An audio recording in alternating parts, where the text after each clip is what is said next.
প্রথম প্রশ্ন হলো, চোখ লাগা বা বদনজর সম্পর্কে জানাবেন। গরু, মানুষ, গাড়ি, গাছ ইত্যাদিতে নজর লাগে কিনা? আসসালামু আলাইকুম রহমতুল্লাহি ওয়া বারাকাতুহু। আলহামদুলিল্লাহ ওয়াসসালাতু ওয়াসসালামু আলা রাসূলিল্লাহ, আম্মা বা'দ। প্রথম প্রশ্ন ভাইদের উদ্দেশ্যে বলছি। একটি মানুষ প্রশ্ন করেছেন যে চোখ লাগা বা নজর দোষ, পারিবারিক বা পাড়াগ্রামের ভাষা হিসাবে চোখ লাগাও বলে, নজর দোষ বলে। তো চোখ লাগা, নজর দোষ গরুতে, গাড়িতে, গাছে ইত্যাদিতে নজর লাগার কথা আসে, এটা কতটা শরীয়ত সম্মত? তো চোখ লাগা এক নম্বরে আল আইনু হাক্কুন, আল আইনু হাক। নজর দোষ বা চোখ লাগা এটা একটা সত্য, শরীয়ত সম্মত লাগতে পারে। আর এটা বিশেষ করে মানুষের ক্ষেত্রে এখানে এসেছে যে কারো নজর আপনার উপরে বদনজর আপনার ক্ষতি করতে পারে, চরম ক্ষতি করতে পারে। আল্লাহ রসুল সাল্লাল্লাহু আলাইহি সাল্লাম বলেছেন, একজন শক্তিশালী মানুষকেও আছাড়ে ফেলে দিবে অন্য কারো নজর লাগা। তো নজর লেগে গেলে সত্যিই এটা খুবই ক্ষতিকর হবে কারো নজর। তবে কুদৃষ্টি লাগে, কুদৃষ্টি, হিংসুকের দৃষ্টি লাগে। আপনি কারো ছেলে দেখেছেন, ছেলেটা খুব ভালো ছেলে, খুব দেখতে সুন্দর হয়েছে, আপনি বলছেন আহ কত ভালো ছেলে, দারুণ সুন্দর হয়েছে, এই নজরটা লাগতে পারে, এটা ক্ষতিকর হতে পারে। আপনি কি বলবেন? মাশা আল্লাহ তাবারাকাল্লাহ, মাশা আল্লাহ তাবারাকাল্লাহ। তারপর আপনি যা বলবেন বলেন, এটা তার জন্য কি হবে না? ক্ষতিকর হবে না। এবারে লাগছে যে গরুতে, আবার গাছে পালায়, যেমন গাছের ফসল নষ্ট হয়ে যাওয়া। আপনার আম ভালো আসতো, কিন্তু দেখা যাচ্ছে এবারে আম সব নষ্ট হয়ে যাচ্ছে। কেমন ভাবে, কিভাবে বুঝতে পারছেন না। গাই দুধ দিচ্ছিল, দুধালো গাই, হঠাৎ করে গায়ে আর দুধ দেয় না, লাথি মারে। এই যে এটাও এক প্রকারের জিনিস, যেটা মানে কিছু মানুষ আছে যারা কিছু কার্যকলাপের মাধ্যমে করে, এটা শিরকীয় কার্যকলাপ বলতে পারে। এটা শুধু নজর না, বরং এটা কেউ কেউ দুষ্ট লোক আছে, তারা দুষ্ট লোক এবং শয়তানি কিছু আমল বা কার্যকলাপের মাধ্যমে তারা এটা করে, এটাও সত্য। তবে আমাদের জন্য সবের চিকিৎসা হচ্ছে কোরআন ও হাদিস, আল্লাহ রসুল সাল্লাল্লাহু সাল্লামের হাদিস কর্তৃক প্রমাণিত দোয়া এবং কোরআনের আয়াত পড়ে আমরা এই সবের থেকে কি পেতে পারি? নিষ্কৃতি পেতে পারি। সে নিষ্কৃতি পাওয়ার বিভিন্ন পদ্ধতি আছে, যা আপনারা নজর দোষের ওপরে লেখা কিতাবে ইনশাআল্লাহ পেয়ে যাবেন। জাযাকাল্লাহ খায়রা। একটা প্রশ্ন হলো, ছেলে জন্মের কতদিন পরে সুন্নতে খাতনা করতে হবে বা সুন্নতের? ছেলে জন্মের কতদিন পরে সুন্নতি খাতনা? খাতনা সুন্নতি নয়, মানে খাতনা করাটাই সুন্নত, বুঝতে পারলেন? সুন্নতি খাতনা হয় না, খাতনা করাটা হচ্ছে সুন্নত। আর এই সুন্নতি তরিকা হলো যে আপনার ছেলে হলে দুটি আর মেয়ে হলে একটি জীব আল্লাহর রস্তে আপনি জবাই করবেন। ছাগল, দুম্বা, ভেড়া থেকে গরু দেওয়া ঠিক নয়। যদি কেউ দেয় তাহলে দুটো গরু দেবে, আর কি বলে আপনার একটা ছাগল দেবে, একটা হলে একটা, মানে ছেলে হলে দুটি লাগে আর মেয়ে হলে একটা লাগে, বুঝতে পারলেন? তো এটা হাদিস দ্বারা যেটা এসেছে সেটা হচ্ছে ছাগল, তারপরে আপনার দুম্বা, ভেড়া ইত্যাদি জিনিস দেওয়া। উত্তম দিন 7 দিন, উত্তম দিন 7 দিন। এখন ছেলে আপনার স্ত্রী শ্বশুর বাড়িতে কিংবা হসপিটালে ভর্তি হয়ে আছে, হসপিটাল থেকে আসুক, তারপরে পরিবেশ সুস্থ হলে তখন কি করবেন? আকিকা দেবেন। এটা আকিকা সঠিক সুন্নত অনুযায়ী হলো না। আকিকা করার সময় ছেলেকে ওখানে উপস্থিত থাকতে হবে, ছেলের মাকে উপস্থিত থাকতে হবে, এটা কোনো জরুরি নয়। আপনি তার নিয়ত করে আপনার ছেলে হয়েছে আল্লাহর শুকরিয়া জ্ঞাপন করে আপনি আকিকা দেবেন, এবং এটা অতীব গুরুত্বপূর্ণ একটা বিষয়। আল্লাহর রাসূল সাল্লাল্লাহু আলাইহি ওয়াসাল্লামের হাদিস অনুযায়ী যে আল মাউলুদু মারহুনাতুম বিআকিকাতিহি, যে প্রতিটি শিশু তার আকিকার সাথে বন্ধক থাকে, মানে বাধা থাকে। আমরা অনেক সময় দেখবেন যে কাউকে সোনা দিয়ে টাকা নেই, কারো কাছে সোনা রেখে টাকা নেই, সোনাটা 1 লাখ টাকার, নিয়েছেন 50 টাকা, 50,000, এটার নাম হচ্ছে বন্ধক রাখা। আবার জমিও রাখা হয়, জমিও রাখা হয়। তো এটার অর্থ হচ্ছে যে আপনার সন্তান যে যেন আপনি বন্ধক রেখেছেন, যদি তার আকিকা না দেন। তো আকিকা একটা গুরুত্বপূর্ণ বিষয়, আর এর সঠিক সুন্নত হচ্ছে যে আপনি 7 দিনে আকিকা করবেন। এখন যদি না পারেন, 7 দিনে হলো না, 7-এর আগেও করতে পারেন, 7-এর পরেও করতে পারেন, কিন্তু তরিকাটা হচ্ছে কখন সঠিক, এটা 7 দিনে। কোনো কারণে না পারা গেলে আপনি যখন সুন্দর সঠিক সময় পাবেন তখনই সেটা আদায় করতে পারবেন ইনশাআল্লাহ তাআলা। খতনাটা কখন? খাতনার কোনো নির্দিষ্ট দিন নেই। সৌদি আরবে খাতনা ওই দিনেই দিয়ে দেয়, বুঝতে পারলেন?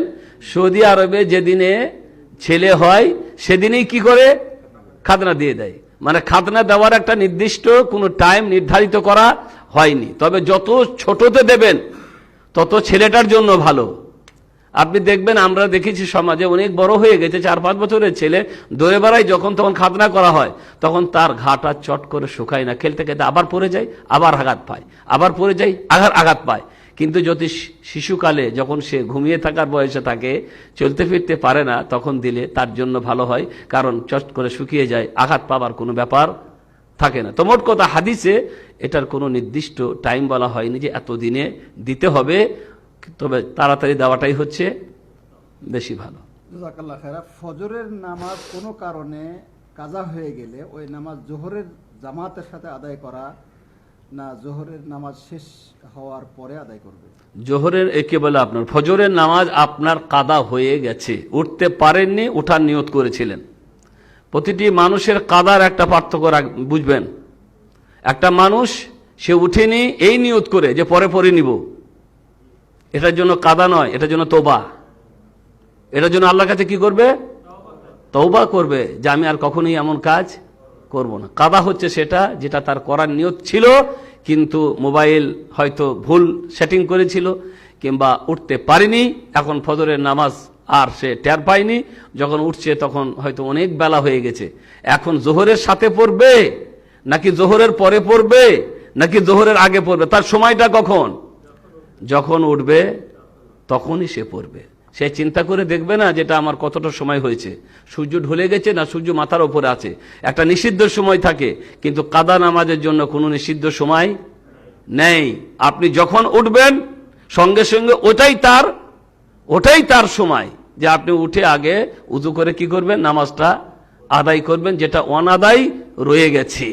এখন যদি মনে করেন যে আমার ওঠা হলো এমন সময় যে জোহরের একামত হচ্ছে, জোহরের কি হচ্ছে? জোহরের একামত হচ্ছে, এখন মসজিদে গিয়ে আপনি ফজর পড়বেন নাকি জোহরের নামাজে শামিল হবেন? জোহরের নামাজের সাথে ফজরের নামাজে শামিল হওয়া যায় না, বুঝতে পারলেন? ফজর একটা পৃথক নামাজ। এশাকে জোহরের কি বললাম, এশাকে মগরবের সাথে পড়া যায়, মগরবকে এশার সাথে পড়া যায়, জোহরকে আসরের সাথে পড়া যায়, আর আসরকে জোহরের সাথে পড়া যায়, কিন্তু ফজরকে কারোর সাথে পড়ার কোনো কথা নেই। অতএব ওকে পৃথকভাবেই পড়তে হবে। যদি সময় পেয়ে যান আগে সামান্য, তাড়াতাড়ি আদায় করে নেবেন, আর যদি না পান তাহলে আপনাকে জোহর পরে আদায় করতে হবে, কিন্তু জোহরের সাথে নিয়ত করে পড়া যাবে না, কারণ জোহর একটা পৃথক আলাদা নামাজ। জাযাকাল্লাহ খায়রা। পরবর্তী প্রশ্ন হলো, যারা মুসলিমের জামাত থেকে বের হয়ে যাবে তাদের মৃত্যু জাহেলিয়াতের উপর হবে, এর সঠিক ব্যাখ্যা কি? যারা মুসলিমের জামাত থেকে বের হয়ে যাবে, একটা বের হয়ে যাওয়া, একটা বের করে দেওয়া। মানে আমরা অনেক হুজুরা নিজেরা যাই বের করে দিই, আবার যখন পারি ঢুকাই, আবার যখন পারি কি করে দিই? বের করে দিই। এটা আমাদের আলাদা ফতোয়া আছে আর কি। মানে কেউ কিছু করলে না করলে সঙ্গে সঙ্গে বলে এ জামাত কি বলে আপনার মুসলিম থেকে বহিষ্কার হয়ে গেছে আর কি। তো এটা তো আমরা বহিষ্কার করি। এ নোটিশ আর এ দলিল আর এ শাহাদাত, এর সার্টিফিকেট আল্লাহ আমাদের কাউকে দেন নাই যে তোমার ইচ্ছা মতো বের করো আর ইচ্ছা মতন কি করো ঢোকাও আর কি।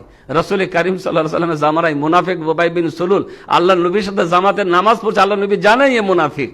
মুনাফিক মানে কি? কাফেরের থেকেও খারাপ।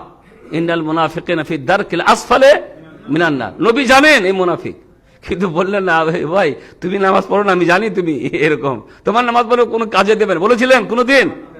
কোনোদিন বুঝতেই দেননি যে আমি জানি তুমি মুনাফিক, বলেননি। তো তার বাহ্যিক আমলটাই শুধু কি লক্ষণীয়, কাফের কিনা সেটা কে জানেন?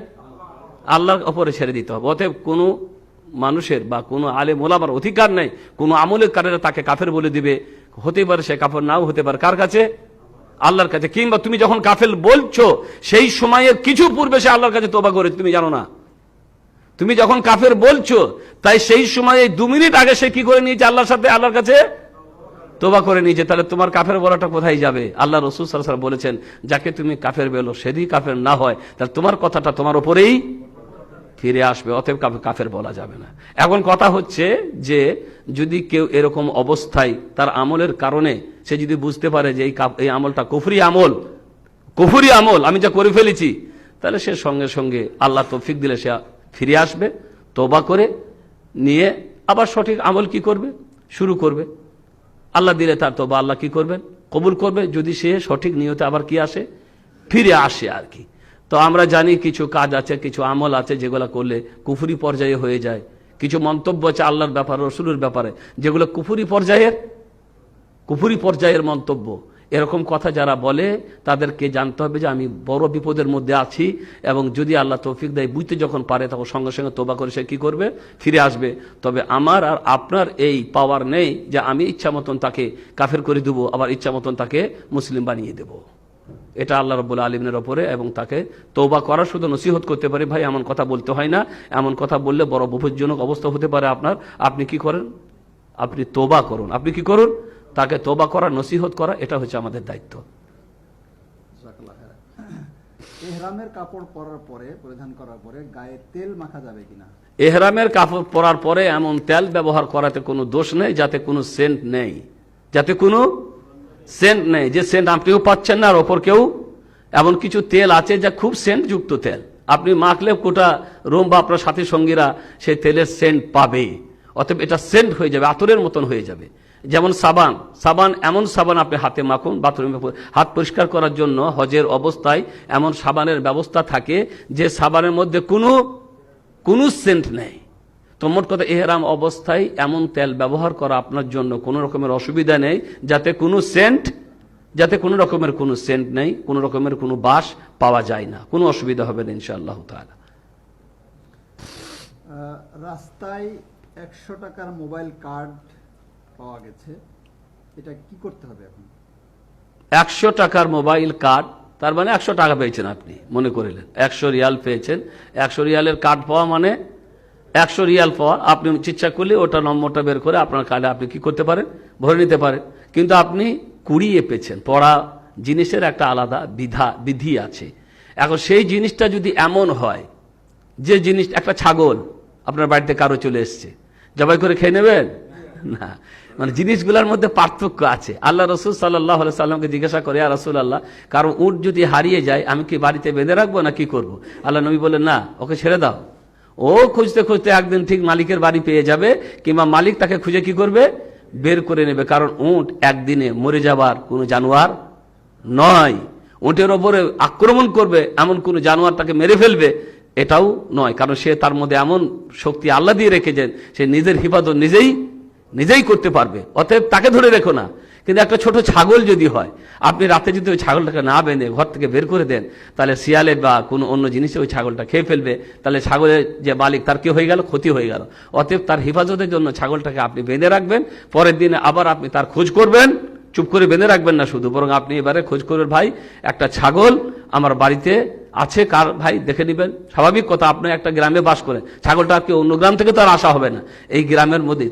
প্রত্যেকটা জিনিস হিসাবে তার বিধি আলাদা। 100 রিয়াল, এখন 100 রিয়াল কার্ডটা যদি আপনি ফেলে দেন, যা নেবো না, দরকার নাই, কি করবো আর খানোকাতে, তাহলে ওটা একটা অসৎ হাতে পড়ে যাবে, আর সেটা সে নিজে কি করে নেবে? ব্যবহার করে নেবেন। আপনি কি করেন? ওই কার্ডটা নেন, হয় আপনি ব্যবহার করেন, আল্লাহর রাস্তায় ওই 100 টাকা ওই যার তার নামে সাদকা করে দেন, তার নামে কি করে দেন। এটা এমন জিনিস নয় যে 1 বছর অপেক্ষা করতে হবে। যেমন নিয়ম হচ্ছে 1 বছর পর্যন্ত অপেক্ষা করে, হইতে পারে মালিক 1 বছর পর তোমার বাড়ি 100 টাকার খোঁজে আপনার বাড়ি কেউ আসবে? 100 টাকার জন্য কেউ আপনার কাছে খোঁজ করতে ভুলেই একদিনই ভুলে যাবে, সে কোথা পড়ে গেছে। একটুকু চেষ্টা করবে না যে যাই হয়তো বা ওখানে পড়েছে কিনা দেখি গা, ওটার প্রতি তার কোনো ভ্রুক্ষেপই থাকবে না। অতএব আপনি যদি না নেন, অন্য কোনো অসৎ হাতে চলে যাবে। অতএব ওটা আপনি উঠিয়ে নিয়ে আপনি ব্যবহার করুন, কিংবা আল্লাহর রাস্তায় সাদকা করে দেন। ইনশাআল্লাহ তাআলা আপনিও সওয়াব পাবেন, আর যে মালিক তারও সওয়াব হবে। প্রশ্ন হলো যে দাদার মৃত্যুর পূর্বে নিজের পিতা মৃত্যুবরণ করেছে এবং সরকারি আইনে এটা নাতি মিরাজ পাবে। এখন নাতি এই সম্পদ বিক্রি করে তা কি গুনাহ হবে, এবং যে কিনবে তার কি কোনো গুনাহ হবে?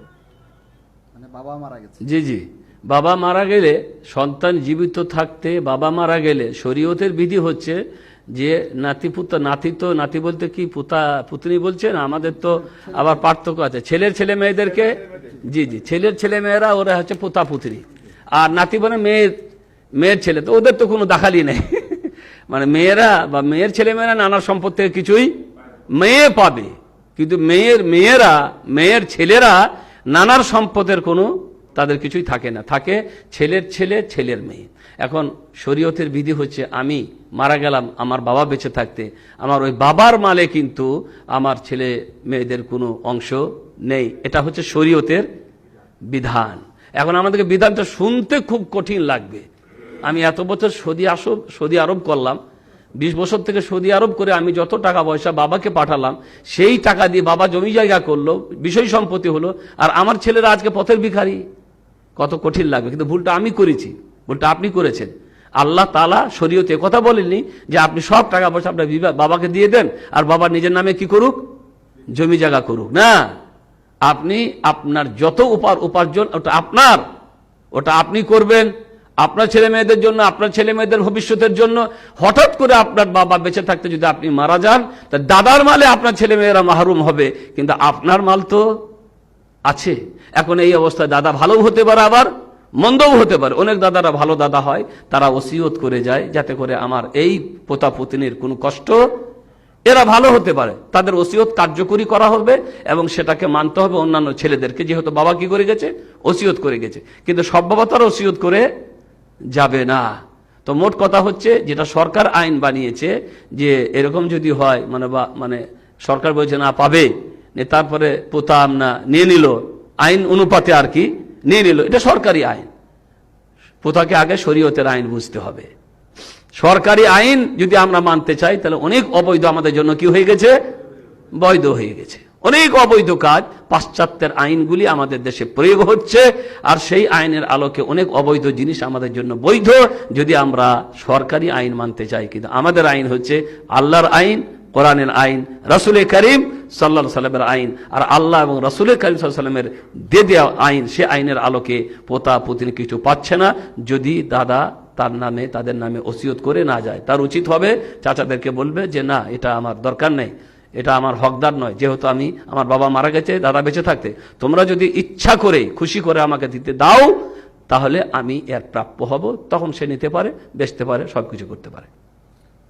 তাহলে দাবি করে নিতে পারবে না, কিন্তু যদি স্বেচ্ছায় দেয় বা আপোষে দেয় বা বুঝাই নিতে পারে, সেটা ভিন্ন কথা। মানিয়ে নিতে পারে, কৌশল করে ফাঁকি ফুকি দিয়ে জোর খাটিয়ে। হ্যাঁ, অনেক সময় কোথাও তো চালাক হতে পারে খুব, চাচাদের থেকেও নিয়ে নিব।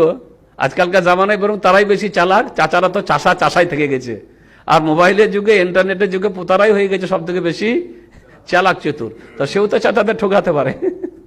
তো না, সন্তুষ্ট চিত্তে চাচাদেরকে বলে নিতে পারে যদি তারা খুশি মনে দেয়। একটা প্রশ্ন, যে মসজিদে অনেক সময় খেজুর দেয়, পানি দেয়, এরকম খাবার জাতীয় অনেক কিছু দেয়, তো সেগুলো খাওয়ার হুকুম কি? এগুলো কি সাদকা নাকি আমরা কিভাবে নিব, সেটা খেতে পারবো কিনা? মসজিদে অনেক সময় অনেক কিছুই দেয়, এই দেশে খেজুর দেওয়া হচ্ছে, পানি দেওয়া হচ্ছে, অনেক কিছু দেওয়া হচ্ছে। তো কথা হচ্ছে একটা জিনিস সঠিক, যেটা হাদিসের কথা, যে তোমার প্রয়োজন নেই, তুমি চেয়ে কিছু নেবে না, আর তোমার না চাওয়া সত্ত্বেও যদি কেউ কিছু দেয়, তোমার নেওয়াতে কোনো দোষ নেই। তাকে কথাও জিজ্ঞাসা করার কোনো দরকার নেই যে ভাই এটা জাকাতের নাকি সাধারণ দান, এটাও জিজ্ঞাসা করার আপনার কি নয়, দরকার নয়। যদিও আপনি জাকাত খাওয়ার কি নন, হকদার নয়। তো যে দিচ্ছে এটা তার কর্তব্য যে আমার টাকাটা যদি জাকাতের হয় তাহলে আমি কাকে দেব।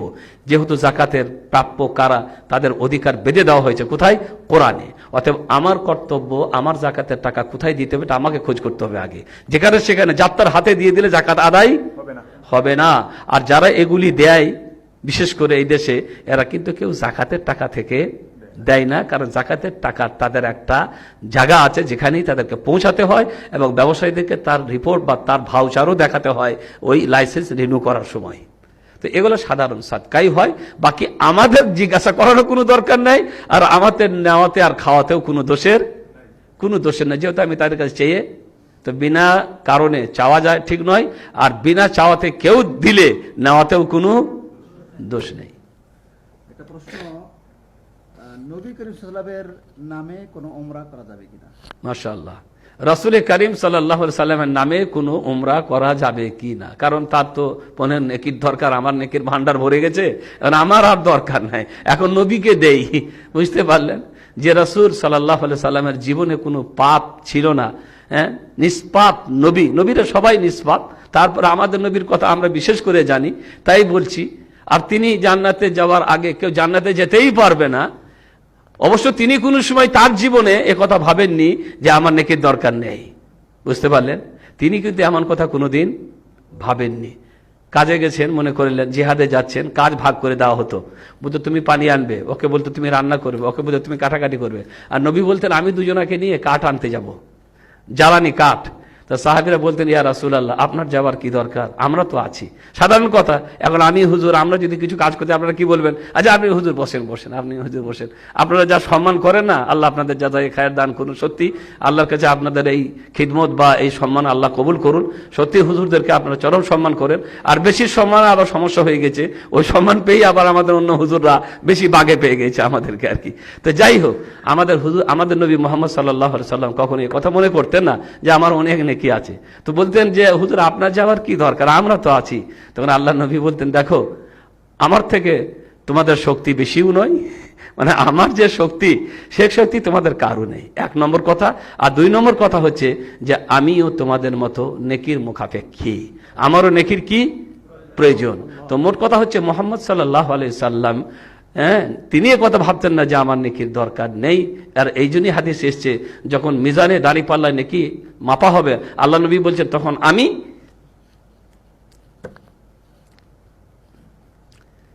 মা আয়েশা রাদিয়াল্লাহু তাআলা আনহার হাদিস, যে আল্লাহ রাসূল সাল্লাল্লাহু আলাইহি ওয়াসাল্লাম জিজ্ঞাসা করলেন ইয়া রাসূলুল্লাহ আপনি আমাদের খুব ভালোবাসেন, পরিবারকে খুব ভালোবাসেন, আচ্ছা কিয়ামতেও কি আপনি আমাদের কথা স্মরণে রাখতে পারবেন?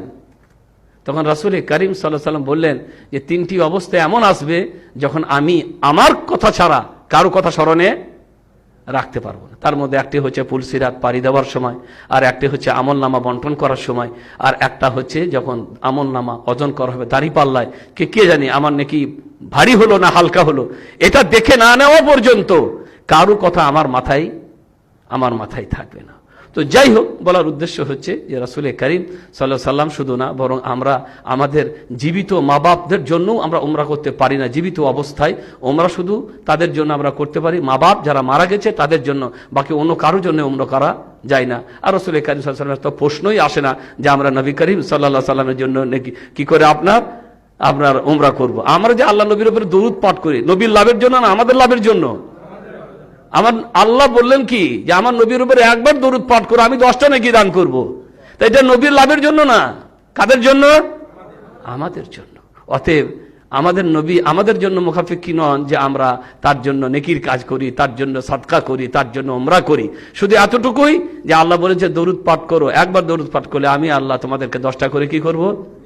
নেকি দান করব। জি, জাযাকাল্লাহ খায়রা। প্রশ্ন হলো যে আল্লাহ সুবহানাহু ওয়া তাআলা কোথায় আছেন এবং সমস্ত সৃষ্টি জগৎকে তিনি কিভাবে নিয়ন্ত্রণ করেন? আল্লাহ তাআলা কোথায় আছেন, সমস্ত সৃষ্টি জগৎকে তিনি কিভাবে নিয়ন্ত্রণ করেন? প্রথমত কথা, কোথায় আছেন তো প্রসিদ্ধ কথা, আশা করি আমাদের এখানে মজলিসে সবাই জানে। এই আকীদা আমাদের মধ্য থেকে দূরে হয়ে গেছে যে আমাদেরকে জিজ্ঞাসা করলে আমরা বলবো আল্লাহ কোথায় আছেন, আরশে আযীমে আছেন। এই প্রশ্ন আল্লাহর রহমতে আমাদের আর মোটামুটি আমরা যারা এই সমস্ত জালিয়াতের সাথে সংযুক্ত হয়েছি আমাদের মধ্য থেকে এই ভুলটা কি হয়ে গেছে, দূর হয়ে গেছে। অনেকে হয়তো মনে করে যে আল্লাহ সর্বত্রে সব জায়গাতে বিরাজমান, যেটা হচ্ছে খুব ভুল কথা, একেবারে শরীয়ত সম্মত নয়। বাকি তিনি কিভাবে নিয়ন্ত্রণ করেন, প্রথমত একটা জিনিস দেখেন যে আল্লাহ তাআলা বিভিন্ন কাজের সংরক্ষণ, হেফাজত এবং দায়িত্ব দিয়ে রেখেছেন কাদেরকে? ফেরেশতাদেরকে। তার মানে এই নয় যেটা আল্লাহ পারবেন না, একটা সিস্টেম যেটা মানুষ বুঝে।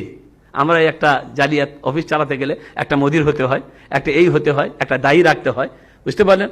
আপনারা হাওয়ারিন মধ্যে আপনারা হাওয়ারিন, প্রত্যেক নবীর কিন্তু হাওয়ারিন থাকতো। হাওয়ারিন মানে সাহায্যকারী, দায়ীর সাথে সাহায্য করা। নবীর কাছে কি করতেন? সাহায্য করতেন তারা। আপনারা এই যেখানে আছেন, এরা আপনারা হাওয়ারিনদের মধ্যে, মানে যারা দায়ীদের সাথে মিলে দাওয়াতের কাছে কি করেন? সাহায্য করেন। যেটা দরকার হয় হুজুর, মানে দায়ী যেটা বলেন, এটা করো ভাই, তুমি এটা করো ভাই, তুমি এটা করো ভাই, ফোনের মাধ্যমে যোগাযোগ। তো এগুলা, এই যে এই সিস্টেমগুলো আমরা বুঝি। তো আল্লাহ রাব্বুল আলামিন এই বুঝটা আমাদের দেওয়ার জন্য, যে আমিও তোমাদের আমলনামা লেখার জন্য ফেরেশতা রেখে দিয়েছি। হ্যাঁ, হাওয়ার দায়িত্বে ফেরেশতা রেখে দিয়েছি, বৃষ্টি বর্ষণের দায়িত্বে ফেরেশতা রেখে দিয়েছি। ইসরাফিল ফেরেশতা ওই সিঙ্গার ফুঁক দিবে যখন কিয়ামত কায়েম হবে। নবীকে শিক্ষা দেওয়ার জন্য জিবরাইলকে দায়িত্ব দিয়ে রেখেছে। নবীদেরকে কি করেছিলেন? তিনি শিক্ষা দিয়েছিলেন। আবার অনেক রহমত নিয়ে যখন অবতরণ করবেন, তার দায়িত্ব কার? জিবরাইল ফেরেশতা। তো এগুলো আমি ভাগী বন্টন করে রেখেছি। তো মোট কথা হচ্ছে, এর মানে এই নয় যে এগুলো আল্লাহ পারবেন না। আল্লাহ যখন কিছু করার ইচ্ছা করেন, তখন শুধু বলেন হ আর কোন ফায়াকুন, হ আর হয়ে যায়। তো মোট কথা, আল্লাহ নিয়ন্ত্রণ করার কি ভাব, কি ধরন, এত কিছু আমরা খুঁটিনাটি ভাবে বলতে পারবো না। আল্লাহ রাব্বুল আলামিন তার কুদরতি নিজাম, তার কুদরতি তরিকায় সমস্ত কিছুর কি করছেন? নিয়ন্ত্রণ করছে। ওই জন্য তার একটা নাম আল মুসাররিফ, মুসাররিফ আল কুলুব। তিনি নিয়ন্ত্রণ করেন। তিনি কি করেন? মুসাররিফ, নিয়ন্ত্রণ করেন, পরিচালনা করেন যেভাবে তার ইচ্ছা, যেভাবে তিনি তা চান। তো আমরা খুঁটিনাটি ভাবে তার সকালে উঠে এই করেন, বিকালে উঠে এই হয়, তারপরে এই হয়, তারপরে না, এগুলো আমাদের জ্ঞানের অনেক ঊর্ধ্বে। কোটি কোটি মানুষ শুধু না, কোটি কোটি সৃষ্টি জগতে আরো রয়েছে জীব জানোয়ার, তাদেরও কি করছেন? তাদেরও নিয়ন্ত্রণ করছেন। এই নয় যে জঙ্গলের বাঘগুলা বেরিয়ে আসছে আর গ্রামে ঢুকে পড়ছে সব, বুঝতে পারলেন? জঙ্গলে তো বাঘ আছে, হিংস্র জানোয়ার আছে, কত সাপ আপনার বাড়ির পাশে আছে, কত সাপ আপনার বাড়ির পাশে ছোট জঙ্গলে বাস করে। ওই বাড়ির সাপগুলি কিন্তু আপনার বাড়িতে ঢুকে না, আল্লাহর নিয়ন্ত্রণে। যখন আল্লাহ চান কারো দিয়ে কোনো ক্ষতি হবে আপনার, তখন কোনো সাপ হয়তো আপনার বাড়িতে ঢুকে কাউকে কি করবে? এসব আল্লাহর নিয়ন্ত্রণ। তো মোট কথা হচ্ছে, এর খুঁটিনাটি ভাবে সম্পূর্ণ আমরা আমাদের আয়ত্ত আনতে পারবো না। তিনি সমস্ত সৃষ্টিকুলকে তার জ্ঞান দ্বারা কি করেন? নিয়ন্ত্রণ করেন, নির্দেশ দিয়ে নিয়ন্ত্রণ করেন। জাযাকাল্লাহ খায়রা। একটা প্রশ্ন হলো যে, সংক্ষেপে একটু জানতে চেয়েছেন যে রাসূল সাল্লাল্লাহু আলাইহি ওয়াসাল্লাম গায়েব জানতেন কিনা? রাসূল করিম সাল্লাল্লাহু আলাইহি ওয়াসাল্লাম গায়েব জানতেন কিনা? গায়েব জানা তো দূরের কথা, রাসূলুল্লাহ হাজিরও জানতেন না। মানে আপনি এখানে বসে আছেন, আপনি মানুষ না ফেরেশতা তাও জানতেন না। কিছু কিছু নবীর ব্যাপারে এসছেন যে কোরআনে আছে আর কি। লূত আলাইহিস সালামের কাছে যখন জিবরাইল ফেরেশতা এলেন ওই কওমকে ধ্বংস করার জন্য, তিনি চিনতে পেরেছিলেন? চিনতে পারেননি, বুঝতে পারলেন? ইব্রাহিম আলাইহিস সালাম চিনতে পেরেছিলেন? যখন জবাই করে দিল খাওয়ার জন্য, হাত বাড়ে না। তো ইব্রাহিম ইসলাম খায় না কেন? ফেরেশতা তো তার খাবার নেই। আল্লাহ তাআলা ওদেরকে বানিয়েছেন খাওয়ার কোনো ক্ষুধা না দিয়ে। ওদের খাওয়া নাই, পড়া নেই, বিবি নাই, বাচ্চা নাই, ঢিকি নাই, চুলো নাই, বুঝতে পারলেন? পেশাব নাই, পায়খানা নাই, শুধু তাদের একটাই কাজ আল্লাহর নির্দেশকে পালন করা। তো উনি দেখছেন হাতে বাড়ে না, কি ব্যাপার? তো ওই যে ভয় পেলে বলো ফিফা বল এসছে, তিনি অন্তরে ভয় পেতে লাগলেন, ওর কোনো মানে কোনো জঙ্গিবাদী কেউ এলো নাকি? তো বলছে ভয়ের কোনো কারণ নাই ইব্রাহিম, আমরা জিবরাইল, আমি আর অমুক এই জন্য আমি এসেছি আর কি। আমরা এখন তোমার কাছ থেকে গিয়ে আবার লূতের কাছে যাব। আগে এসেছিলেন কার কাছে? ইব্রাহিম আলাইহিস সালামের কাছে। এখন যাবো লূত আলাইহিস সালামের কাছে, ওখানে ধ্বংস করবো। বলে ওখানে যে আমার ভাগ্য আছে, এবং লূত আলাইহিস সালাম, এরকম একটা সম্পর্ক ছিল আর কি। বুঝে চিন্তা নাই ওদেরকে বা মুমিনদেরকে আমি কি করবো। ওনার কাছে গেলেন, এবার ওনাদের অবস্থা কি? কোরআনের উল্লেখ যে ওখানে মানুষদের একটা চরিত্র ছিল, তারা নারী ভালোবাসত না, তারা পুরুষদেরকে দিয়ে তাদের প্রবৃত্তি চরিতার্থ করত। এই ছিল একটা জঘন্য প্রথা। কোরআনেও আল্লাহ বলেছেন যে বিশ্বে আর রেকর্ড নেই। আল্লাহ বলেছিলেন কোরআনে যে পূর্বেও আর কি নেই, রেকর্ড নেই, এত জঘন্য। এখন এদের নাম শুনলো যে এরা এসেছে, ফেরেশতা এসেছে।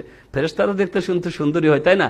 এই গোটা গ্রামের মানুষ তখন গোটা মানে এসে হাজির হয়ে গেল আর বললো যে এরকম তোমার বাড়িতে কিছু মেহমান এসছে। তিনি হাত জোর করতে লাগলেন, দেখো মেয়েরা আছে, হাউলাই বানাতি হুন্না আতহারা লাকুম, হাউলাই বানাতি, মেয়েরা আছে পাক পবিত্রা, এদের দিয়ে তোমরা তোমাদের প্রবৃত্তি চরিতার্থ করো, এরা মেহমান, এদের সাথে এমন করতে হয় না। কিন্তু গ্রামের লোক মানবে না। চিন্তিত অবস্থা তিনি বাড়ির মধ্যে ঢুকছেন, জিবরাইল ফেরেশতা বুঝতে পারছেন এর চিন্তার কারণ কি। বলে কি ব্যাপার, এত চিন্তার কি? বলে চিন্তার কারণ নয়, আমরা ফেরেশতা, আমরা মানুষ নয়। যে কথাটা বলতে চাইছে যে ফেরেশতা মানে নবীরা উপস্থিত জিনিসও বুঝতে পারতেন না, জানতে পারতেন না যে এরা কে। তো গায়েবের তো কোনো প্রশ্নই আসে না। আল্লাহ নবী বললেন কোরআনে, আল্লাহ তাআলা আল্লাহ নবীর কথাটা এই হবে যে লাউ কুনতু আলামাল গায়ব লাস্তাকসারতু মিনাল খায়র লাস্তাকসারতু মিনাল খায়র ওয়া মা মাসসানিয়া আসু। যদি আমি গায়েবের কথা জানতাম, আল্লাহ নবী বলছেন যদি সাল্লাল্লাহু আলাইহি সাল্লাম, লাউ কুনতু আলামাল গায়ব, যদি আমি গায়েবের কথা জানতাম, লাস্তাকসারতু মিনাল খায়র, তাহলে খায়র বেশি করতাম। খায়র কি করতাম? ওয়া মা মাসসানিয়া সু, আর আমার কোনো ক্ষতি। আল্লাহ নবী কত ক্ষতির শিকার হয়েছিলেন, কত সাহাবীরা মিথ্যা করে নিয়ে গেল, শহীদ করে দিলেন। তারা নিয়ে গিয়ে মিথ্যা করে নিয়ে গেল যে আমাদের ওখানে গিয়ে দাওয়াতের কাজ করবে। তারপর কি করলেন ওরা? প্রতারণা দিলেন, প্রতারণা করলেন আল্লাহ নবীর সাথে। নবী জানতেই পারলেন না, শহীদ করে দিলেন 70 জন সাহাবী, কোরআনের হাফেজ, কারি। জিবরাইল এসে আল্লাহ নবীকে খবর দিলেন, চরম দুঃখ পেয়েছিলেন। আর তখনই তিনি কুনুতে নাজিলা পড়েছিলেন ওদের জন্য। ও তখনই কোরআনের হাফেজ 70 জন সাহাবীকে তারা ভাওতা দিয়ে নিয়ে গেল, দাওয়াতের কাজকে করবে। আর আমার এই লোকগুলিকে, সৎ মানুষগুলিকে আমার শহীদ করে দিল। কত দুঃখ। তার কি ইচ্ছা হয়েছিল শহীদ করে দিতে? গায়েবের কথা জানলে তিনি কখনোই এমন ক্ষতির শিকার হতেন না। এরকম অনেক কত দৃষ্টান্ত আছে ভাই। সৎ কথা যে আল্লাহ রাসূল সাল্লাল্লাহু আলাইহি ওয়াসাল্লাম নয়, আল্লাহ তাআলা ছাড়া গায়েবের কথা কেউ জানে না। গায়েব শুধু আল্লাহ তাআলার আয়ত্তে আছে। জাযাকাল্লাহ খায়রা। একটা প্রশ্ন হলো, এক বক্তা বলেছেন মহিলাদের চেহারা খুলে রাখা বাজারে যেতে পারবে এবং গায়ের মাহরামের সাথে কথা বলতে পারবে, এটা একটু জানাবেন। চেহারা খুলে রেখে বাজারে যেতে পারবে, গায়ের মাহরামের সাথে কথা বলতে পারবে। প্রথমত কথা হচ্ছে যে মশলাটা সত্যি একটু মতান্তরের মশলা আছে, কিন্তু কোরআন আর সঠিক হাদিসের আলোকে সৌদি আরবের ওলামা কমিটি, যেখানে কেবারে ওলামা, তাদের ফাইসালা এটাই যে চেহারাই হচ্ছে মহিলাদের সব থেকে আকর্ষণীয় জিনিস। আর আপনি আপনার বাস্তব জ্ঞান দিয়ে দেখেন, যখন আপনি একটা মেয়েকে যদি আপনি নিজে পছন্দ করার জন্যও যান, বিয়ে করার জন্য, আপনি তার চেহারা দেখবেন না, তার পা দেখবেন। এটাই হচ্ছে আকর্ষণীয় জায়গা। আপনি দেখবেন তার চেহারার কাঠিং কেমন, দেখতে কেমন। আর তার জন্য বলা হয়েছে দেখতে যে ছেলে যাবে বিয়ে করার জন্য, তার জন্য বৈধ শুধু চেহারা আর হাত, এই কবজি পর্যন্ত দেখা। চেহারা আর হাত কবজি পর্যন্ত দেখা, এটা বৈধ। তো চেহারাই হচ্ছে আকর্ষণীয়, আর এটাই হচ্ছে ফিতনার পড়ার জায়গা। একটা মেয়েকে যখন সুন্দরী মেয়ে তার চেহারা থেকে ফুটে ওঠে, তখনই ওই যুবকরা তার পিছনে পড়ে তার ক্ষতি করার বা তাকে পাওয়ার কি করে, চেষ্টা করে আর কি। এটাই হচ্ছে সব থেকে বিপজ্জনক, আর এটাই হচ্ছে ফিতনার জায়গা। অতএব এটাকে অবশ্যই, এমন কি যারা চেহারা খুলে রাখতে পারে বলে ফতোয়া দিয়েছেন বিশ্বের সমস্ত আলেম, তারাও এ ব্যাপারে ঐক্যমত পোষণ করেছেন যে ফিতনার ভয় যদি থাকে তাহলে অবশ্যই কি করতে হবে। আর আমাদের বর্তমান বাজারে ফিতনার ভয় যে কেমন তা তো আমরা সবাই। তাহলে আজকের বাজারে আমাদের এটাই বলা দরকার, অবশ্যই চেহারা কি করতে হবে। যখন তারা বলেছেন যে চেহারা খুলে রাখতে পারে, তখন তারা বলেছেন যে ফিতনার ভয় নেই, এমন অবস্থায় তুমি কি করতে পারো, খুলে রাখতে পারো। ফিতনা ভয় যদি থাকে, তারাও এই মতবোধ দিয়েছেন যে আপনি অবশ্যই কি করতে হবে, চেহারা। আর আজকের জামানার থেকে বড় ফিতনার জামানা আর কখন আসবে, বা আর কখন এর থেকে আসবে কিনা আল্লাহ ভালো জানেন। বাকি থাকছে কথা বলা, পর্দার আড়াল থেকে যে কোনো মহিলা, আপনার স্ত্রী, আমার স্ত্রী, অন্য কোনো একটা পুরুষকে কোনো কথার উত্তর দিতে, প্রয়োজনীয় কথা, এই নয় যে আপনার আলোচনা করতে গেছিলাম, আমি অমুক, আপনার কেমন আছেন, আপনি একটু কথা বলতে এলাম, একটু দেখা করতে এলাম, আপনার ছেলেমেয়েরা কেমন আছে তাই একটু খোঁজ খবর নিতে এলাম, না, এরকম না। কোনো একটা প্রয়োজনে গেছেন, বাড়িতে আপনার স্বামী নেই, জিজ্ঞাসা করবে আগে আব্দুল্লাহর আব্বা আছেন, না নেই, তো এই কথাটা এলে বলে দিয়েন আমি এসেছিলাম এই কারণে, এটা আপনার আব্দুল্লাহর আব্বা এলে একটু বলে দিয়েন, বাস। আল্লাহর নবীকে কোরআন বলছে তোমরা যদি কোনো কিছু প্রশ্ন করার জিজ্ঞাসা হয়, দরকার হয়, তাহলে ফাসআলুহুন্না মিন ওয়ারা আল হিজাব, পর্দার আড়াল থেকে তাদেরকে জিজ্ঞাসা করো। মা আয়েশাকে জিজ্ঞাসা করেছেন।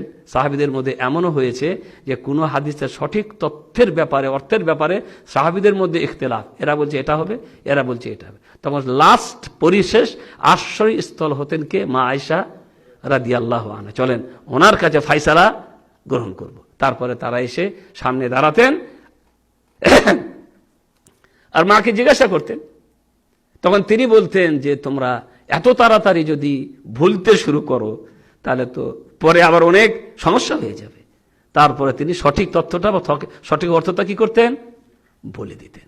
তো আল্লাহ নবীর স্ত্রীদেরকেও সাহাবীরা পর্দার আড়াল থেকে জিজ্ঞাসাবাদ করেছেন, যেটা জানার কি হয়েছে, দিনের কথা জানার যেটা দরকার হয়েছে, মানে খোশ আলোচনা করার জন্য নয়। তাই আমার আপনার স্ত্রীও পর্দার আড়াল থেকে কারো কোনো কথার উত্তর অবশ্যই দিতে পারে, যেটা সাংসারিক প্রয়োজনেও হতে পারে। কোনো একটা মানুষ এলো, বলবে হ্যাঁ আব্দুল্লাহ আব্বা বাড়িতে নাই, তো এটা আমার এলে পারেন বলে দিয়ে না একটু, ঠিক আছে, এতটুকু কথা বলা তার অধিকার বা বলতে পারে। তার মানে এনে বাজারে গিয়ে সবার সাথে কি করে বেড়াবে, কথা বলে বেড়াবে গায়ের ভাড়ানদের সাথে। জাযাকাল্লাহ খায়রা। সমাজে শেখ, হিন্দু বাড়িতে খাবার নিয়ম কি বা কখন খাওয়া যাবে? যেমন তার সন্তান হলো, খুশিতে সে কিছু খাওয়াতে চাচ্ছে, তার বাড়িতে খাওয়া যাবে কিনা? হিন্দুদের বাড়িতে দাওয়াত সাধারণ দাওয়াত, যদি সেটা সাধারণ দাওয়াত হয়, যে দাওয়াতের সাথে তাদের কোনো পূজা জড়িত নাই, যে দাওয়াতের সাথে তাদের কোনো পূজা পাঠ জড়িত নাই, বিয়ের দাওয়াত, সন্তানের খুশিতে মানে কিছু করে খাওয়াবে আর কি, তো এরকম দাওয়াতে আমরা শরিক হতে পারি। আর সেই দাওয়াতে গিয়ে আমরা আমাদের বৈধ জিনিস সেটা আমরা কি করতে পারি, আমাদের বৈধ জিনিস, মানে তারা জবাই করেছে যদি কোনো জিনিস এমন হয় তাহলে সেটা আমরা কি করবো না, সেটা আমরা খাবো না। কিন্তু আমাদের জন্য যেগুলা বৈধ আমরা খাবো। সাধারণত আজকাল হিন্দু পরিবেশে বা হিন্দুরা যদি মুসলিমদেরকে দাওয়াত করতে চায়, তারা মুসলিমদের দিয়েই ওটা পাক করায়। এটা সাধারণত আমরা অনেক জায়গাতে বর্তমানে দেখেছি। অতএব রাসূল করিম সাল্লাল্লাহু আলাইহি সাল্লামও ইহুদের দাওয়াত কবুল করেছেন এবং গেছেন, খেয়েছেন, অসুবিধার কিছু নেই যদি সেখানে কোনো অবৈধ জিনিস মদ ইত্যাদি আমাদেরকে পেশ করা না হয়। এখন মনে করলে আমাকেও দাওয়াত করেছে, আমিও একটু আল্লাহওয়ালা দিনদার মানুষ, ভালোভাবে চলতে চাই, আর আরো মুসলিম দাওয়াত করেছে, কিন্তু তাদের কাছে দিনের কোনো পরোয়া নেই। এখন তাদেরকে তো বোতলও চায়, তাদের মানে ওরা মুসলিম কিন্তু নামে মুসলিম, ওদের কি চাই, বোতল চায় কিংবা আর কিছু চাই। এখন ওই পরিবেশে আপনার মতন একটা লোক গেলে আপনাকে খুবই খারাপ লাগবে। অতএব আপনাকে চিন্তা ভাবনা করে পরিবেশটা জেনে তারপর কি করতে হবে, আপনি যেতে পারবেন, যদি সেই পরিবেশে গিয়ে আপনাকে ছোট হতে না হয়। এখন আপনি বসে আছেন, ওরা মদ গিলছে, ওরা কি করছে, ওরা মদ গিলছে, না আপনি যাবেন না। তো যদি এরকম ব্যাপার হয় তো আপনি বুঝিয়ে দিবেন যে ভাই কোনো কারণে আমি যেতে পারছি না, এই হচ্ছে ওই হচ্ছে, একটা কারণ দেখিয়ে, যাতে করে সে বলে এটা মনে না করে যে আমি অমুসলিম বলে আমার দাওয়াত কি করলো, কবুল করলো না, এটা যেন সে না ভাবে। জাযাকাল্লাহ খায়রা। একটা প্রশ্ন, ইমাম মাহদি কখন আসবেন এই সম্পর্কে যদি একটু জানান। যখন আল্লাহ পাঠাবেন ইমাম মাহদি আসবেন, এটা হচ্ছে কিয়ামতের একটি বড় আলামত হিসাবে কি করা হয়েছে, উল্লেখ করা হয়েছে। বাকি যখন নিকটবর্তী হবে কিয়ামত, তখন কিয়ামতের বৃহত্তম 10টি আলামতের মতো একটা হচ্ছে ইমাম মেহেদী। ছোট ছোট কিছু আলামত যা সব প্রায় শেষ হয়ে গেছে। এবারে আছে কিয়ামতের বড় বড় 10টি আলামত যা আসবে বা ঘটবে কিয়ামত হওয়ার আগে। ঈসা আলাইহিস সালামের আগমন, ইমাম মেহেদীর আগমন, দাজ্জালের আবির্ভাব, ইয়াজুজ মাজুজের আবির্ভাব, দাব্বাতুল আরদ, কোরআনে যেটা আল্লাহ উল্লেখ করেছেন, এই ধরনের নারুন 10টা আলামতের কথা বলা হয়েছে। তার মধ্যে একটা হচ্ছে ইমাম মেহেদী। তো আল্লাহ তাআলাই জানেন। এখন কেউ বলছে এসে গেছেন, কেউ বলছেন কি বের হয়ে গেছেন, উনি ওখানে, ওই এখানে।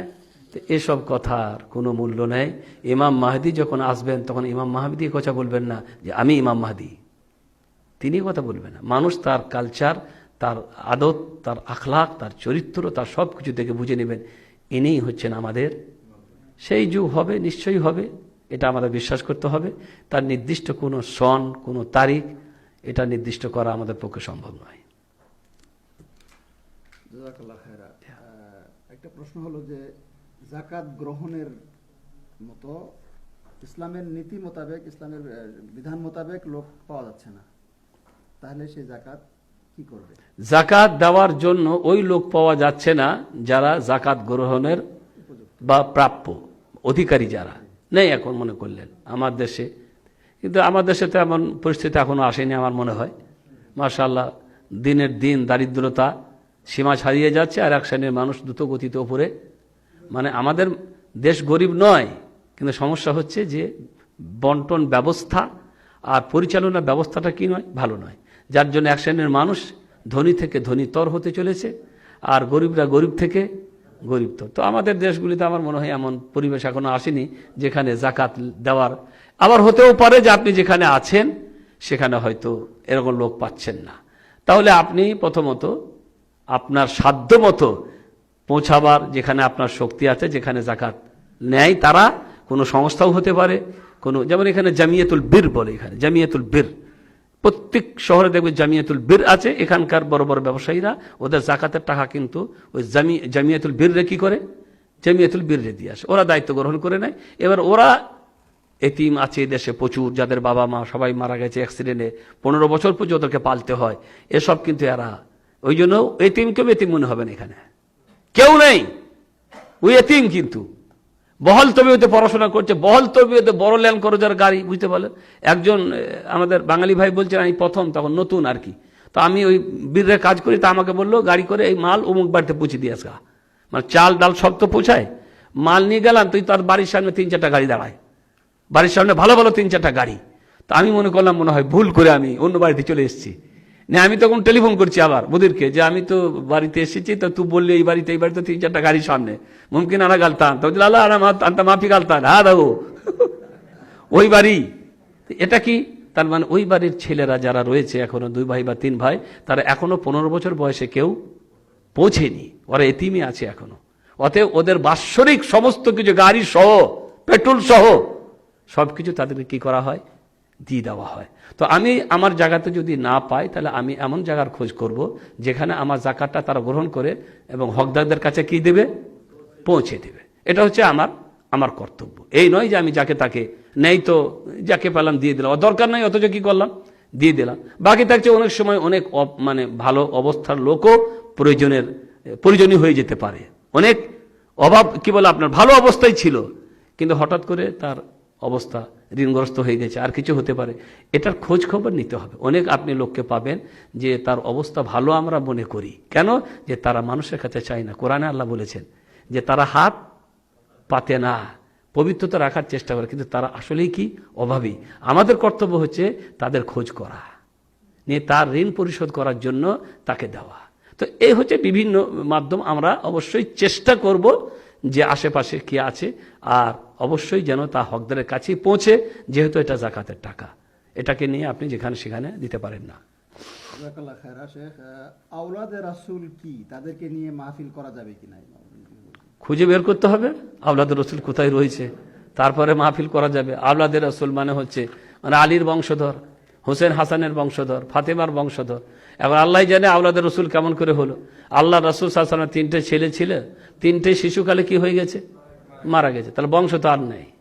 আমার ছেলে থাকবে তবে না আমার, আপনি হচ্ছে মনে করলেন আমি মোহাম্মদ হাশেম মল্লিক, তো আমার পোতাদের নামও তো হবে মল্লিক, তাই না, পোতাদের, কিন্তু আমার মেয়ের ছেলেদের নাম তার মল্লিক হবে না, কারণ আমার মেয়ের ছেলেরা চলে যাবে তার স্বামীর টাইটেলে, তাহলে বংশ বাড়বে কাকে দিয়ে, আমার ছেলেকে দিয়ে, আমার ছেলের ছেলে, ছেলের ছেলে, ছেলের ছেলে। এখন আল্লাহ নবীর প্রথমেই তো 3টে ছেলে ছিল, মারা গেছে, তাহলে তার, কিন্তু আল্লাহ নবীর পুরো পৃথিবী তার বংশ, পুরো পৃথিবী মানুষ তার বংশ। ওই জন্য আল্লাহ বললেন ইন্না আতাইনাকাল কাউসার ফসল্লি লিরাব্বিকা ওয়ানহার ইন্না শানিয়াকা হুয়াল, ওরাই হচ্ছে নিবংশ। কারা, যারা তোমার দুশমন। আল্লাহ নবীর শেষ সন্তান যখন মারা গেলেন, তখন ওই মুশরিকিন মক্কার লোকেরা বলা বলি করতে লাগলো যে একটাই ছিল রে, এটাও শেষ হয়ে গেল, বাস ওর বংশই শেষ। আল্লাহ নবী মনে বড় দুঃখ পেয়েছিলেন, 2টো ছেলে আগে মারা গেছে, আবার এটাও মারা গেল, তারপরে কাফেরদের মুখ থেকে এমন কথা যে ও নিবংশ হয়ে গেল। আল্লাহ বলছেন না, নিবংশ হচ্ছে ওরাই, সারা পৃথিবীর মানুষ কিয়ামত পর্যন্ত তোমার নাম স্মরণ করবে, সমস্ত উম্মত তোমার বংশ। মোট কথা হচ্ছে এখন আওলাদের রসুল হিসাবে কিছু লোক মনে করে নিয়েছে এরা সাইয়েদ, এরা এসছে আলীর বংশ থেকে, হোসেনের বংশ থেকে, এরা আবার বেশি আমাদের দেশেই পাওয়া যায়, মক্কা মদিনায় নাই, বুঝতে পারলে। এদের যে কি রাগ হয়েছিল আল্লাহ জানে, যে মক্কা মদিনা হারাম শরীফ ত্যাগ করে চলে গেল কোথা, ভারত, বাংলাদেশ, পাকিস্তানের মাটিতে চলে গেল, সব ওখানে আছে। নবীর লাঠি আমাদের ওখানে, নবীর পাগড়ি আমাদের ওখানে, হ্যাঁ, নবীর কাদবে মোবারক, পায়ের চিহ্ন আমাদের ওখানে, আর মক্কা মদিনায় যে মাটিতে তিনি জন্মগ্রহণ করলেন, 13 বছর জীবন পর্যন্ত যে মাটিতে তিনি, মানে যে নবুবতের 13 বছর জীবন, আর নবী হওয়ার আগে 40 বছরের জীবন যে মাটিতে, এই মক্কায়, তখন জিদ্দা নেই, এত বড় বিরাট ভূমি নেই, মক্কায় মাত্র কয়েকটা বাড়ি ঘর, তাদেরকে নিয়ে তিনি চলাফেরা করেছেন। হ্যাঁ, 40 বছর, 40 বছরের পরে নবী হওয়ার পর 13 বছর, সেখানে তার পায়ের কোনো চিহ্ন নাই। তারপরে 23 বছরের পরে তিনি চলে গেলেন মদিনায়। 10 বছর থাকলেন কোথায়? মদিনায়। ঘটি থাকলে তো ঘটি থাকবে মদিনায়, লাঠি থাকবে মদিনায়, পাগড়ি থাকবে মদিনায়, দাড়ি চুল সব চলে গেছে কোথা? আমাদের দেশে। আর এরাই হয়ে গেল আওলাদের রসুল। এগুলো ভণ্ডামি ছাড়া কি আর কোনো কিছু আছে?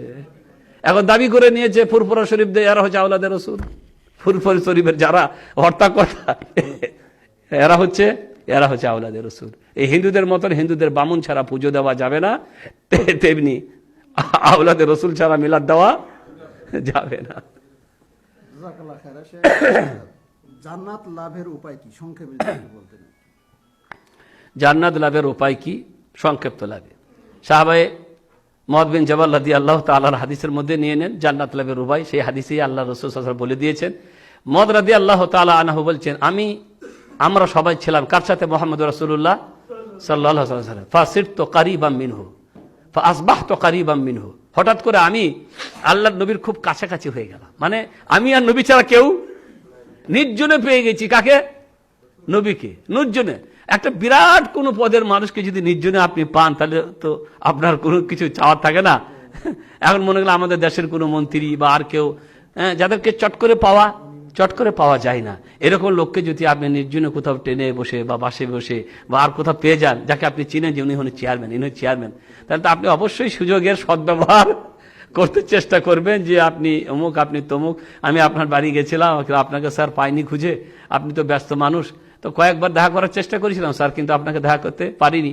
তো আজকে আল্লাহর কি সৌভাগ্য, আপনাকে আজকে এখানে পেয়ে গেলাম, ভাবতেই পারিনি আপনি এরকম খোলা জায়গায় আপনাকে পেয়ে যাব। তো যাই হোক, সবারই একটা খোলা জীবনও তো থাকে। যাই হোক, তো উনি তখন বলবেন হয়তো আপনাকে, হ্যাঁ তো কি ব্যাপার, কি সমস্যা কি? তো এখন আমাদের সমস্যা তো বুঝেন, আমাদের সমস্যা দুনিয়ার সমস্যা, হয় চাকরি চাইবেন, নাহলে আপনার বেটার চাকরি বা আর কোনো চাকরির কথা বলবেন।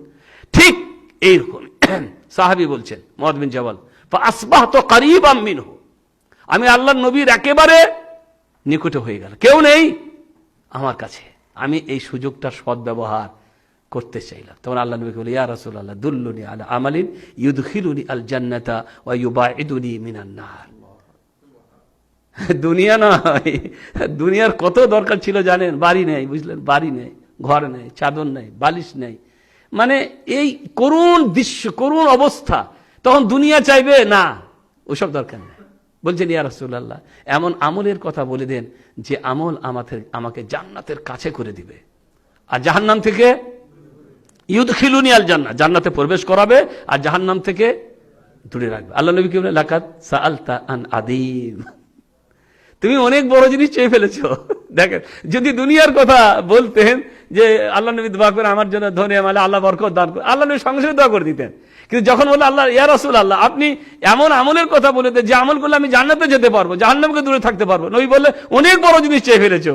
ওয়ালাকিন্নাহু ইয়াসিরুন আলা মান ইয়াসসারাহুল্লাহ, কিন্তু তা সহজ তার জন্য যার জন্য আল্লাহ সহজ করে দিবেন, যার জন্য আল্লাহ কি করে দিবেন।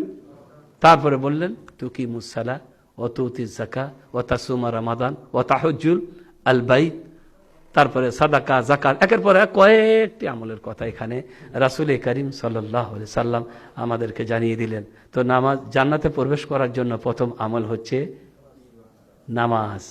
ও তো তৌহিদের পাঠটা পরে, তাওহীদ তো আগেই তো হয়ে যায়, নামাজ তো কোনো কাজই আসবে না তৌহিদ ছাড়া, তাই না? তো ওটা বলতে চাইছে এখানে, যদি আল্লাহ নবী বলছে তৌহিদের পরে বলছেন আল্লাহ নবী, কারণ যখনই আপনি আরকানে ইসলামের কথাই আসবেন, আরকানে ইসলাম, তখন আগে কি? তৌহিদ। তো আল্লাহ নবী বলছে তুকিমুস সালাহ, তার মানে হচ্ছে আগে কালেমা তারপরে তুকিম আস-সালাহ, তো ওটা তো হয়েই গেছে তৌহিদ। প্রশ্ন করছেন কে? মুআয বিন জাবাল, তো তৌহিদ তো হয়ে গেছে তার, বুঝতে পারছেন? তিনি তো মুসলিম, তৌহিদের স্বীকার করে তিনি সাহাবী হয়েছেন এখন, অতএব তাকে আর তৌহিদের শিক্ষা দেওয়ার নবীর প্রয়োজন, তার তো তৌহিদবাদী। নবী কি বললেন যে এখন প্রয়োজন কি? নামাজ কায়েম করতে হবে, নামাজ প্রতিষ্ঠা করতে হবে, যাকাত দিতে হবে, হজ করতে হবে, আর রমজান মাসে রোজা রাখতে হবে, সামর্থ্য থাকলে সাদকা করতে হবে। এইগুলি রাসূল করিম সাল্লাল্লাহু আলাইহি সাল্লাম আমাদেরকে জানিয়ে দিলেন। আবার যদি অন্যান্য অনেক হাদিসের দিকে আরও যান তাহলে আরও মাধ্যম আপনারা খুঁজে পাবো, কিন্তু প্রত্যেকটি মাধ্যমে কিন্তু নামাজকে আগে আগে রাখতে হবে। আবার নামাজ পড়েছেন কিন্তু বাবা মায়ের সাথে ভালো ব্যবহার করেননি, আপনার জান্নাত যাওয়ার পথে বাধা হতে পারে। নামাজ পড়েছেন ঠিক মতন, সালাত আদায় করেছেন, কিন্তু আপনি আপনার পিতামাতার সাথে সদ্ব্যবহার করেননি, তাহলে আপনার জান্নাত যাওয়ার পথে বাধা হতে পারে। আল্লাহ তাআলা, আল্লাহ রাসূল সাল্লাল্লাহু আলাইহি ওয়াসাল্লাম বলেছেন, রেদার রব ফি রিদাল ওয়ালিদি ওয়া সাখাতুর রব্বি ফি সাখাতিল ওয়ালিদি। মা বাপের সন্তুষ্টির মধ্যে রয়েছে আল্লাহর সন্তুষ্টি, আর মা বাপের অসন্তুষ্টির মধ্যে রয়েছে আল্লাহর অসন্তুষ্টি। তো এই ধরনের আরো অনেক দিক দিয়ে গেলে আরো আমরা আমল পাবো, যে আমলগুলি আমাদেরকে জান্নাতে নিয়ে যাবে, জান্নাতের আমাদের জান্নাত যাওয়ার উপায় হবে, এবং সেই আমলগুলি আবার আমাদের অপোজিট জাহান্নাম থেকে কি দিবে? মুক্তি দেবে। এই হচ্ছে সংক্ষিপ্ত আকারে কথা, যে নামাজ কায়েম করলে, রোজা রাখলে, হজ করলে এবং আরও দিনের যে সমস্ত বিধিবিধান আল্লাহ পালন করা আমাদের জন্য ফরজ করেছেন সেগুলি আগে করতে হবে। নফলের ব্যাপার সাধ্যের উপরে, পারলে করবেন, না পারলে না পারবেন, কিন্তু ফরজ কাজ তো অবশ্যই আদায় করতে হবে। একটা প্রশ্ন সংক্ষিপ্ত আকারে, যে একটা প্রতিষ্ঠানে হাফিজি এবং কওমি মাদ্রাসা চালু করা হয়েছিল, কিন্তু কওমিতে বেদাতি সিলেবাস পড়ানো হচ্ছিল, এই জন্য কওমি বন্ধ করে দেওয়া হয়েছে। এটা কি ভুল হয়েছে কিনা নাকি ঠিক আছে এই বিষয়ে? দেখেন, হাদিসে আল্লাহর রাসূল সাল্লাল্লাহু আলাইহি সাল্লাম বলেছেন যে 3 শ্রেণীর মানুষ, না 4 শ্রেণী, হাদিসটা বলে যে তাদের প্রতি আল্লাহ লানত করেছেন। লানত, আল্লাহর লানত, তার 4 প্রকার, 4 আল্লাহর লানত। তার মধ্যে এক, লা'নাল্লাহু মান লা'না ওয়ালিদাইহি, তার প্রতি আল্লাহর লানত যে তার পিতামাতার উপরে কি করে। এমন অনেকে বলে যে বুড়টা মরলেই ভালো হয়, বলে অনেকেই বিরক্ত হয়ে, বাবারা বইয়েরা, এই বুড়োটা মরলেই বাড়িটা শান্তি, কিন্তু বুড়ো মরার পরে যে বাড়িটা কেমন হবে সেটা মরার পরে আপনি বুঝবেন। মা আছে,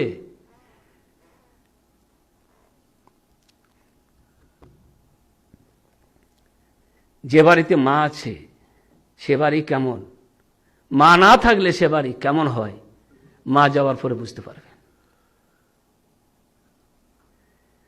যা বর্তমানে আমি বুঝছি, 1 বছর হয়েছে আমার মা, সে বাড়িটা কেমন লাগছে সেটা আমি বুঝতে পারছি।